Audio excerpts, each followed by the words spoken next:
Obviously coming off a really tough series with OU. I think we're a lot better than when we went in. I mean that from a lot of ways. We're better because you're playing the best team in the country, so you get an idea of what that's like, and the pace and the perfection that you're trying to have to beat great teams. And then I think we're better because of the way we played was the way I expect us to play, with that energy and passion and all that. So I told our team, don't want to lose ever, but I love the way that we played. We played the Cowgirl way, and if we continue that, we will be in good hands. So I'll just open it up. RPI, you're fifth now. I haven't seen polls, but they are maybe not as significant right now. Yeah. How do you guys handle kind of getting going on the field and also focusing on big picture?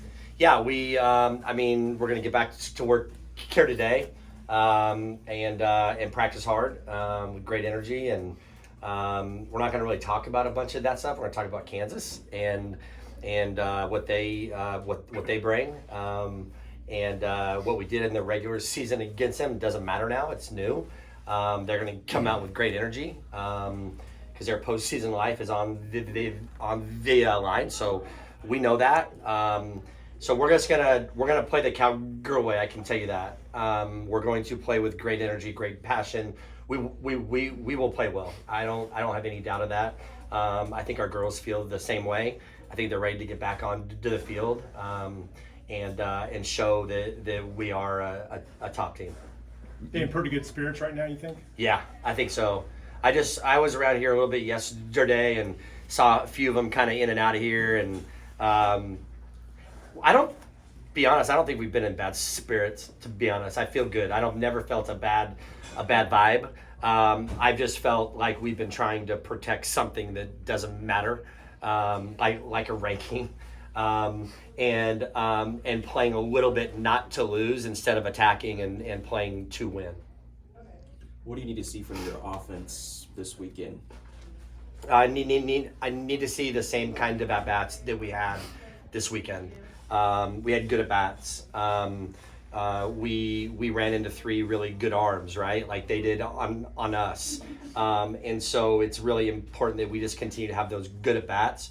Our young kids really grew again. They had a lot of growth, and they did that.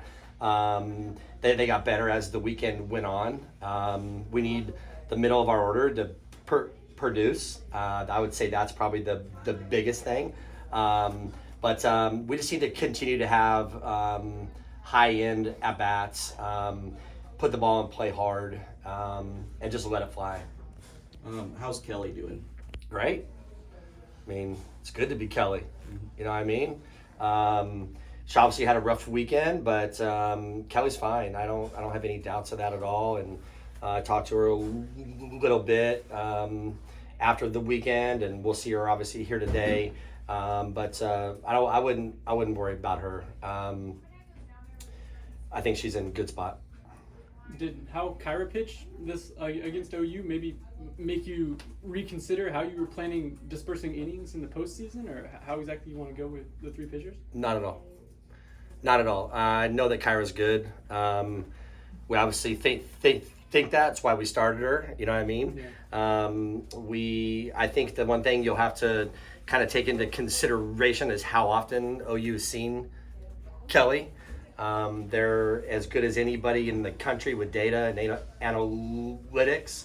And if you happen to look in their dugout and see the staff of people there, that's what I'm trying to get here. And it's real. So, they are the best at what they do. Okay. And so they create advantages that I'm trying to help create here too. We're doing a lot of great things here. I'm not it's not like I don't have anything. But if you look over there and then look in our end, there's a contingent of people that have roles and responsibilities, and then to top it off, Patty may be the best at making sure you understand what your job is and do your job. So I just think that Kyra will have success against them until they see her a lot, and then we'll see. Like then the proof is in the pudding. But I can't recall too many pitchers across the country who have had a lot of sustained success against OU. It's kind of why I think Kyra is it's part of the reason why she was successful. Not the only one. She was fearless. She had nothing to lose, and she pitched like that, and it was awesome. But I feel great about Kelly. I feel great about Lexi.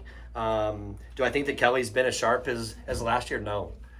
But I still think it's really dang good. You know what I mean? Like it's elite. It's just not number one in the country this year. That's almost impossible to sustain. I look at a Montana Fouts. Like it's, you know what I mean? She's not number one, but I'd take her right now. Who wouldn't, right? Who wouldn't take Kelly? So that's what it's all about. So sustaining that is number one. And I feel good about her. Kyra's going to get that ball a lot. We're going to need her. We're going to need Lexi as well. And we'll do whatever it takes to win Thursday night. Did you know Kyra had that in her? That fearlessness you were talking about? Not when I got here. Not when she got here. Not even recruiting her. You know, my nickname for her is Goober, because she's kind of like a goober. She just walks around. She just laughs and goofy, and she doesn't even care. You know what I mean? And the more we've seen her pitch and been around her, she's competitive. She's fearless. I didn't know that. I will tell you that if you made me write down who would be the one player who may not make it here, I'd put her down. Because she's from a small town, Georgia, long way away. We went through a really long recruiting battle, and it came down to us in Florida State, and she chose us. So when you get into those long ones, at times you're like, man, I don't know if she knows what she wants. But I think we found out that she knows what she wants. She loves it here. Her teammates adore her. Taylor Tuck would take a bullet for that kid. I'll just tell you now, like she gives her the most crap, but I can tell you that Taylor Tuck would take a bullet for that kid. She's like her protector, and not like she needs a protector, but it's kind of crazy. So I feel like, you know, I don't even feel like we've seen the best of her yet, because she's just a puppy. You know what I mean? She hasn't even been here a full year to really start gaining more, learning more pitches, learning how to pitch more. She's super coachable. Like, if she has a little bit of a rough outing, we can talk to her and explain why, and she's like, yeah, makes sense. You know what I mean? And she can just go out and make it happen. So There were times last year with Morgan Day when you, kind of around this time of the year before you really started to have to use her a lot, that you talked about maybe not having pitched her enough during parts of the regular season. Yeah. Did that impact how you handled Kyra at all this year? I don't think so. I mean, well, I see what you're saying there. Yeah, I think we've tried to. John has really helped me. Like I mentioned that in a post game one day. I said, man, I'm thankful that I have good staff around me who aren't afraid to tell me what they feel, because I think it was Texas Tech. We had lost the second game, and I was like, man, we need to run Kelly right back out there. And John said, well, hey, like, we planned on Kyra. We can't win the Big 12. It's already clinched. Let's stay with our plan. He goes, that's what I think we ought to do. And I was like, you're right. And then she goes out there and shoves it. And so I'm lucky that I have that. And I think we're learning, right? We're going to need those kids. And they're going to have to shoulder some stressful innings like this weekend. And I think they showed that they can make that happen. So we're learning. Yeah, I would say, yeah, I'm definitely learning for sure. Anyone shy? You're good. I was just gonna say, how excited are you guys to get to Hall of Fame Stadium this weekend? I mean, it's the venue, right? It's where the magic happens. So I'm excited about that. Most of our kids have played there at some point, so it's not going to be a shocker to the system. We drive by it all the time. It's not like it's like this place that we've never been. I've got a lot of kids who spent a lot of time there and played a lot of games there, so that's kind of cool. That's a difference from when we got here, so that's neat. But you know, it's like postseason is like opening day. It's new. Everybody has hope, right? And Kansas is going to have hope. You know what I mean? Iowa State, Texas Tech, I mean, these guys that didn't finish in the top of our league, they're going to be saying, hey, we can just win that first game. And then we'll just see what happens. And that's how this goes. And we need to play just like that. Just go win the first game. Just let it hang out and go. You know, I mean, this is that time of year. So I'm excited about that. But I haven't heard anybody in there going, "Ooh, we get to go to Hall of Fame." Like, we get to start the postseason. I think that's the most important thing. The other thing it signifies for them is that school's out. So that's a big deal to them. They're probably more excited about that than the Hall of Fame. So once we get there, it'll probably sink in. Kenny, when Shai robbed that homer on Sunday, I mean, for Shai and Factor, that's a pretty big celebration she had there. I mean, did you take note of that after she got the ball? I mean, she screamed and all that kind of stuff. Did you take note of that? I saw it.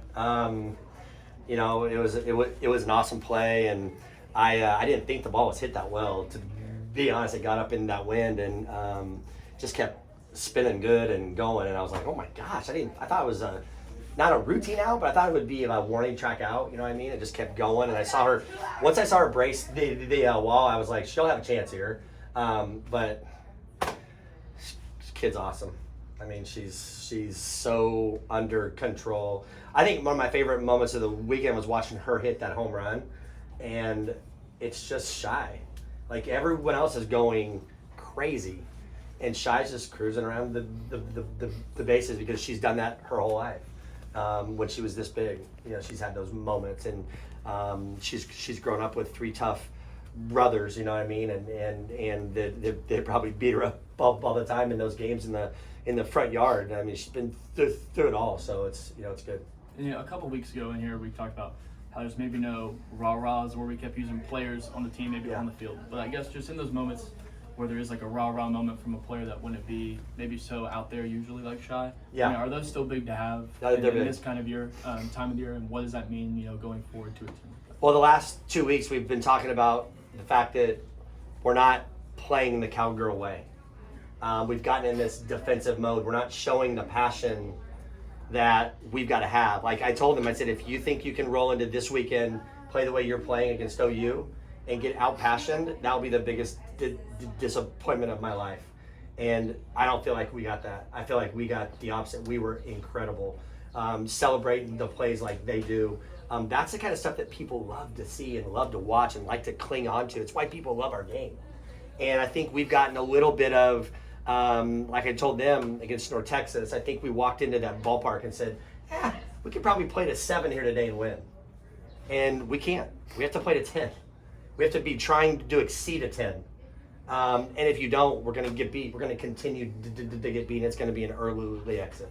So they responded to that well. I think they took ownership of that. We showed it on video, showed some things that they didn't like, showed some things that they did like. And the one thing that we always say is video doesn't lie. I mean, it is what it is. And so we got to show that, and it was pretty cool to see, and the way they responded is exactly what I wanted. I know it made sense on paper last summer that Rachel was going to be good wherever she decided to transfer to, but how, I mean, what does it say about her that she's come into Oklahoma State and hasn't missed a beat, maybe even stepped it up? Yeah, it's really cool. I mean, she's, you know, it's a cool story because in order to be elite, you have to have kids like this who aren't worried about losing or playing the position that they played their whole life. Shortstop. And she got here right away and saw Kylie in person and just kind of migrated to second base. Like, hey, we'll be better if we're both on the field here. This middle could be incredible. And she just does it every day. And just happy, loves to play. I think really loves her teammates. Really does. You know what's cool about her is I think her history is she's probably a really good teammate because she's had some old Purdue teammates who have come to visit her a couple times and watch us play. And I think that tells you a lot about her. She's just that type of kid. Anything else for Coach Gajewski?